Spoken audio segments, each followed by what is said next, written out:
our own John McMullen. Follow him at JFMcMullen for all of your Eagles and NFL coverage. Also at 97.3 ESPN.com, John McMullen writes, the Cowboys have put the Eagles on the brink with an overtime win. And joining us now on the Boardwalk Honda Hotline is John McMullen. John, how you doing today? Doing well. How are you guys?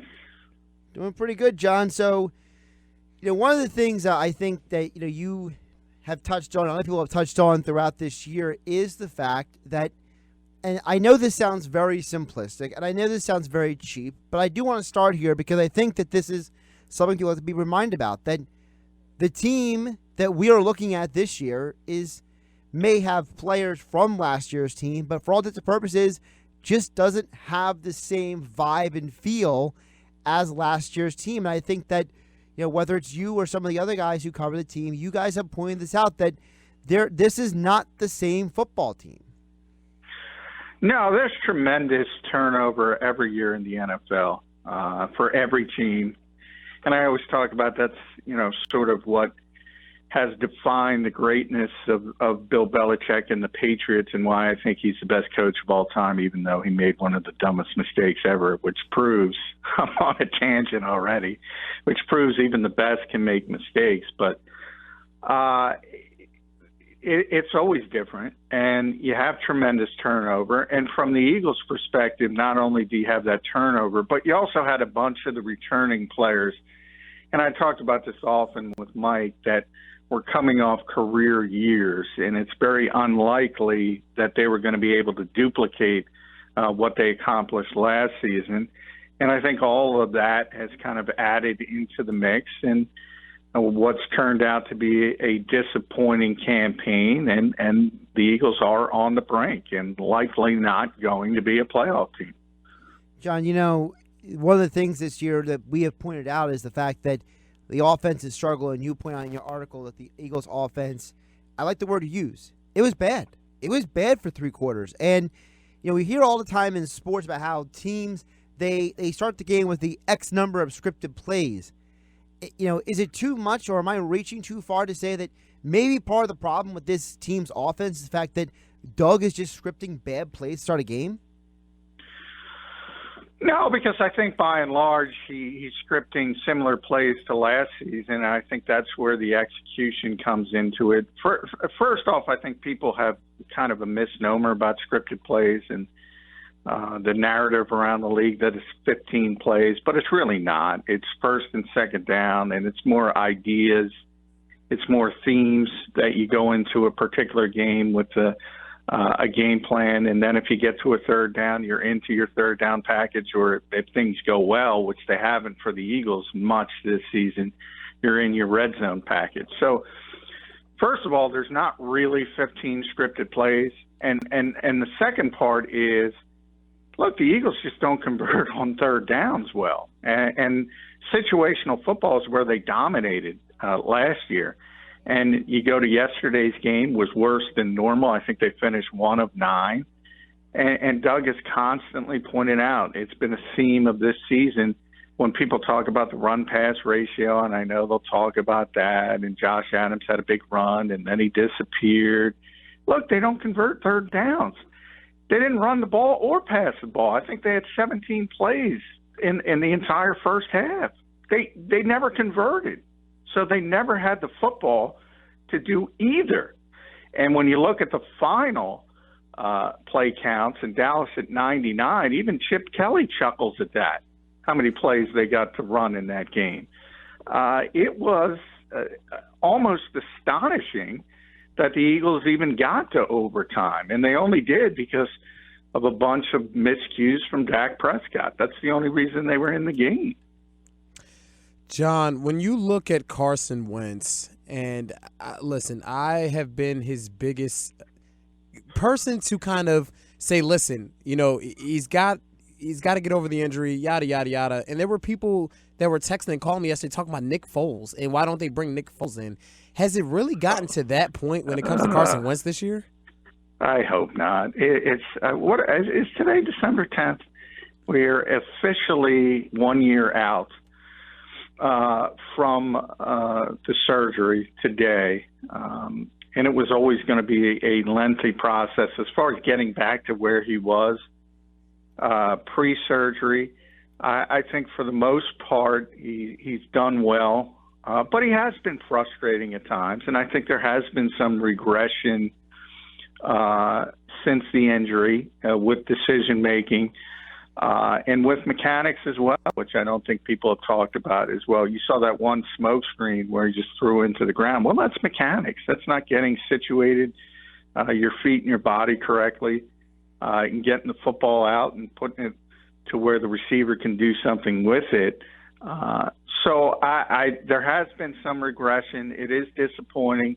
And then all of a sudden the switch comes on in the fourth quarter, and the Eagles are going up and down the field. And you say to yourself, where the heck was this? And I think if Doug Peterson and Mike Rowe could figure it out, they would figure it out. And that's part of the inconsistency that has hampered him throughout this season. And that's something that's got to be addressed in the offseason. And you hope as he gets more comfortable and farther away from the injury, you'll start to see more of the old Carson Wentz.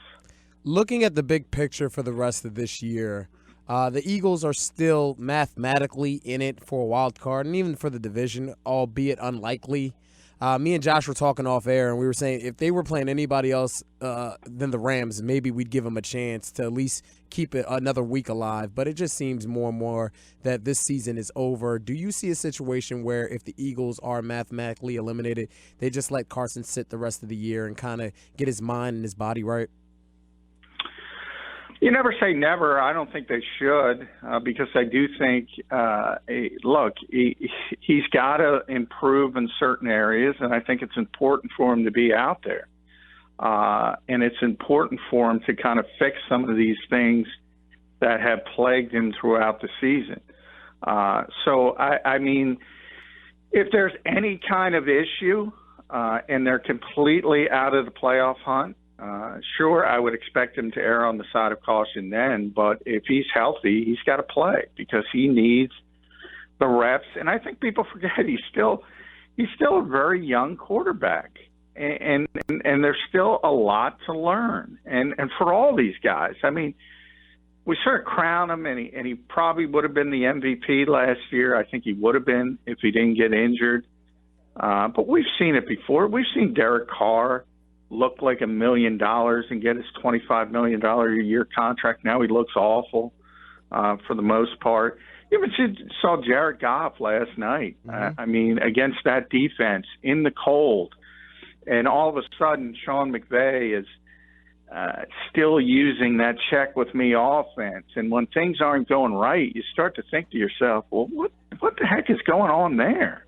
I mean, a lot of those things are masked because they've been so successful, and then you do get a hiccup and you start to ask the questions like, why at this stage of his career can't he do more at the line of scrimmage? So everybody's got issues, and Carson is a young quarterback as well, and he still needs to improve in certain areas. John McMullen joining us on the Boardwalk on the hotline on 97.3 ESPN. Follow him on Twitter at JFMcMullen. And check out all of his coverage of the Eagles over at 97.3 ESPN.com. John, one of the things I took away from the game yesterday, and some people brought it up to me over the weekend, was Nelson Agholor. And I think we've all understood that there is a little bit of duplicity right now on the field between Agholor and Tate. And the guy was talking about it earlier about the possibility of what is Nelson Agholor's future here. So I ask you, John, what is Nelson Agholor's future with this team, with this offense, considering that you look at with Golden Tate coming in here, it's not like Agholor has had more opportunities to open up for him, and at times he's basically been a ghost out there. Yeah, I mean, I don't think he's had a very good year, and I think the Eagles have made a serious mistake. Yesterday, Golden only played in 20 snaps. And I mentioned this all throughout the show last week. I think people got excited against the Redskins, and because Golden caught 7 passes on 7 targets and had the touchdown and had the 2-point conversion. But if you looked at the game, Nelson was still playing more. And that was a bad indication for me from the coaching staff standpoint, because when they play 12 personnel and use 2 tight ends, the 2 receivers on the field, Rawls, Sean Jeffrey, and Nelson Agholor. That continued against the Cowboys. I think that's a terrible mistake, but that's where we are. And if you're Golden Tate, why in the heck would you want to re-sign with this team? Number one.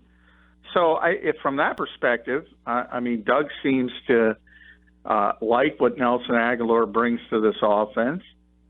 Hopefully he bounces back next season from a bad year. But, yeah, I mean, I think he'll be here. And then you have the conversation, look, I don't know if I want to extend him until he proves something. On the other hand, you don't want to pay him a ton of money. You certainly don't want to pay him like that 5th year on his contract would indicate. So it is a difficult decision. But ultimately, I think he's going to be back because why in the world would Golden Tate give this team a discount after what they've done to him? I wouldn't. Would you? Would you guys? Well, John, let me play a little devil's advocate then. So Nelson Agholor is going to cost about looks like $9.8 million according to Over the Cap. So could the Eagles bring back Golden Tate for less than that? Could this not be an issue of just fit as much as it is a money issue? Well, why? No, I mean, there was talk. The reason he got traded out of Detroit was because they didn't think they could afford him. Remember, this guy, people probably here don't realize, but he has been a tremendously productive player. And there was talk in Detroit that the Tate camp wanted Jarvis Landry type money, which I don't think they were going to get, but that was sort of what they were going to shoot for. And that's one of the reasons they dealt him. So that was my point. Why is he going to take a sort of a hometown discount from an organization that the coaching staff has kind of said, you know what, we think Nelson Agholor is more important to this offense than you are. And so that's one part of it. And then I think the bigger issue, whether it's Tate, whether it's Agholor, I think it shows maybe the first disconnect you've seen between Doug Peterson and Howie Roseman, because Howie Roseman didn't give up a 3rd-round pick for this guy not to play. And then all of a sudden Doug Peterson gets him and doesn't play him. So I think that's something to keep an eye on. But as I said, if I'm Golden Tate, I want nothing to do with this situation. And I hardly blame him. Yeah, I'm in agreement with you, John. And when I look at this offense, I just feel like they need playmakers. And I've been saying that since Carson was drafted. Obviously, last year was a special year. Alshon had a good year. Ertz, Torrey Smith, while not statistically filled the void with his speed, I've been saying it that you need to give this guy proven playmakers. Not that Golden Tate isn't a proven playmaker, but I mean elite guys, whether it be through the draft, free agency. Get guys that you know, okay, I can pencil this guy in for this type of production. We talked about coaching a lot this year, but the personnel isn't something that has been consistent either. No, I agree, and I think part of that goes back to Carson Wentz as well. I think last year, before the injury, Carson was shaping up as a superstar quarterback, and you saw him elevating the players around him, and everybody was making plays, and I think it all stemmed from him. And now this season, it hasn't been that way, and it's been a lot of sort of Zach Ertz, and more Zach Ertz, and he hasn't been getting other guys involved. And great quarterbacks in the history of this league get people involved. And I think the best indication of that has been Drew Brees this season. You saw the one game where he threw touchdowns to 4 undrafted players that none of us ever heard of that don't live in New Orleans. And you've seen it over the years with Aaron Rodgers and the different receivers. It doesn't matter who they brought in there. Until recent times, they would put up huge numbers. He would just make them better. And I don't think Carson has done that this season. I really don't. No, and when Carson first came back, I said, okay, his mobility is coming back. He's still running around and making the plays. Slowly but surely, that started to fade away in the more games he's played, to the point where you see last Monday night, he makes a great move and throws to the back of the end zone to Golden Tate. And Sunday, you just didn't see any of that. It's kind of like this guy is kind of in his own head of, all right, should I do this? Should I do that? We're struggling. I'm pressing. Is it more just he needs to take a step back and say, I need to get back to doing the simple things to, progress the play rather than make everything happen at once? Yeah, I mean, he seems to play best this season when the Eagles are going tempo and they do things quickly, and he doesn't have to think as much, which I don't necessarily think is a good development because I think when you look at him before the injury and you looked at him versus other young quarterbacks, I think his strength was his ability to do more things at the line of scrimmage and sort of decipher what was going on with the opposing defense. I haven't seen that as much this year, and that's concerning to me. And I think it should be concerning to everyone. I remember when the Eagles drafted him and Doug Peterson was talking, the first name he mentioned as a comp to was Brett Favre. And I see that comp, especially early in games. If you remember, Brett Favre would be very wild early and then sort of settle down. And he's just so impressive. He would wear the defense down. And you see a lot of that with Carson. At some point in the game, he's going to get hot, and you saw it in the fourth quarter. You got to – I don't know how you stop the hiccups.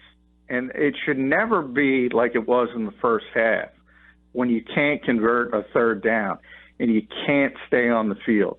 Those are the things you got to fix. And I'm hopeful that that's part of the injury and part of not being comfortable. And the farther he gets off from it, I think he'll get more comfortable, and hopefully those things stop. But, I mean, you got to see it to believe it. John, let's flip over to the defense real quick. From yesterday's game, I was kind of wondering on my mind, I wanted your perspective on this.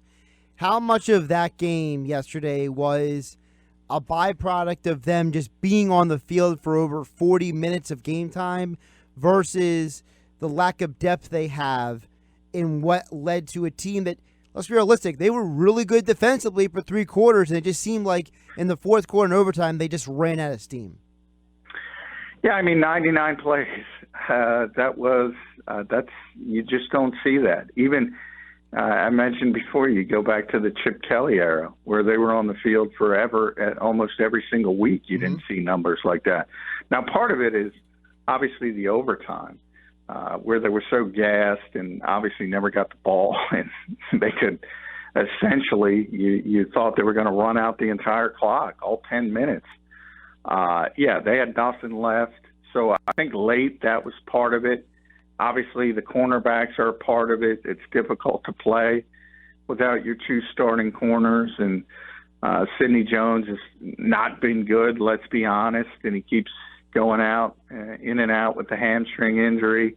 And then you got guys like Ballsby on the field who was cut and had to be brought back. I mean, there's only so much you can do when players like that are on the field, and you see the breakdowns, and we see them consistently. And a lot of it comes down to the front 4 with this defense. Either they get to the quarterback, and when they do, they can look pretty good. But if they don't get there, that back end's just not going to be able to hold up. I think a lot of times people have been criticizing Jim Schwartz this year and not realizing that I think Schwartz is just doing his best with the hand given to him. We know that Fletcher Cox played the most snaps he has ever in a game this year, and this is a guy that you're trying to keep fresh for the biggest moments. And you know what? There were times I'm looking at that team on the field yesterday, and it just seemed like people are saying, "Oh, Jim Schwartz had a bad game," but John, I don't think Schwartz is the problem here. I think it's just that sometimes things happen a certain way, and then when you get pushed into a corner and you don't have the guns, you get outgunned, right? Yeah, I mean, I think you saw it in the New Orleans game. I mentioned it. People got excited about the Redskins game. I said the shoe was on the other foot when they're down to their third quarterback and 5th and 6th offensive guards. At some point, if you suffer so many injuries at a particular position, you don't have NFL-level players on the field. And the Eagles have had that at times at corner. And even with Rasul out there, in Sidney Jones, who know the defense, have been around, are NFL players. They've struggled as well.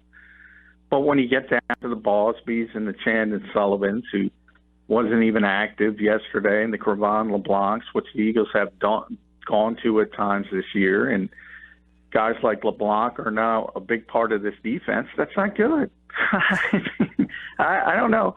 Really I don't know not what good. they expect Jim Schwartz to do.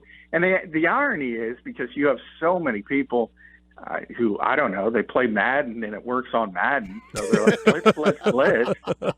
And it works on Madden. And I'm like, every time the Eagles blitz this year, they get burned. Mm-hmm. And I'm like, does anybody not notice that? And yet people say, well, you got to be aggressive. You can't be aggressive with Cravon LeBlanc and Rasul Douglas and Sidney Jones on one leg. And it's just, they're playing coverage for the most part and getting beat for 75-yard touchdowns. Right. Now, I guess you can go the Seth Joyner route. Seth always says, well, you're getting beat anyway, so why not blitz? I mean, and to me, you're raising the white flag at that point. But also, but John, real quick, doesn't that also go against Schwartz's philosophy? Part of this also is, the guy has a specific philosophy he's been using for 2 decades. Yeah, that's the second part of it. You spend forget about 2 decades, because every NFL team, you're right, but every NFL team is different. But nonetheless, that's Jim's philosophy. And when you have a good defensive line, and you saw in Chicago last night, if anybody watched that game, that's what every defensive coordinator wants, is the ability to get to the quarterback with 4 guys. And when you can do that, you can do a heck of a lot of things on defense, and a heck of a lot of good things happen.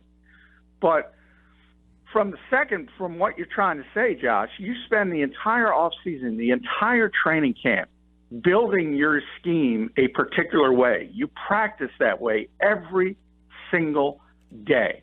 And then all of a sudden, game 13 comes around and you want to change your whole philosophy. You want to change your whole identity. That's what the off season is for. You can't do that.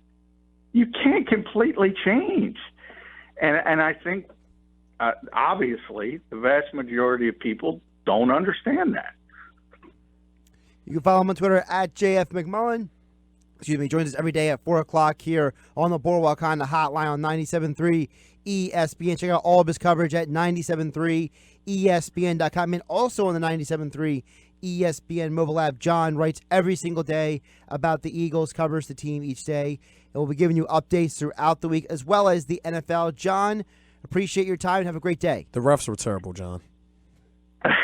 Well, they were terrible, but they're terrible every week. Exactly. They're terrible every week. That's what I always say. Thanks, John. John, take care of yourself. All right, thanks, guys.